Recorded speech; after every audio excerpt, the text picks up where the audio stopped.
একজন স্ত্রীরও এভাবে ভাবা উচিত যে আমার যেমন আবেগ আছে, কিছু একটা যদি আমাকে বিরক্ত করে, কিছু জিনিস আমি ভালোবাসি, কিছু একটার প্রতি আমি আগ্রহী, তারও কিছু ব্যাপারে আগ্রহ আছে। আর এগুলো একই রকম হতে পারে না, কারণ আমরা একই রকম নই। ওমা খালাকাজ যাকারা ওয়াল উনসা ইন্না সা'য়াকুম লাশাত্তা। তিনি নারী পুরুষের মাঝে পার্থক্য সৃষ্টি করেছেন। একই সময়ে আমরা একে অপর থেকে ভিন্ন।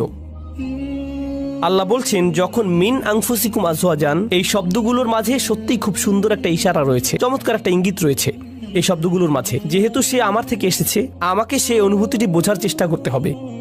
যদি সে কষ্টদায়ক কিছু বলে, কোথা থেকে এর উৎপত্তি হলো, কোন অনুভূতি থেকে এই আচরণের উৎপত্তি হলো, কোন কারণে সে এটা বলল, সে খারাপ এজন্য এটা বলেনি, সে রকচটা এজন্য এটা বলেনি, এগুলো সহজ উত্তর, তাই না? সে অহংকারী তাই সে সব বলছে। সম্ভবত এর পেছনে যাকে আপনি অহংকারী বলছেন হয়তো তীব্র মনোবেদনা রয়েছে। আপনি আপনার মতো করে মনোকষ্টের সাথে ডিল করেন, আর সে তার মতো করে ভিন্ন একটি উপায়ে মনোকষ্টের মোকাবেলা করে। তার মনোবেদনাটা হয়তো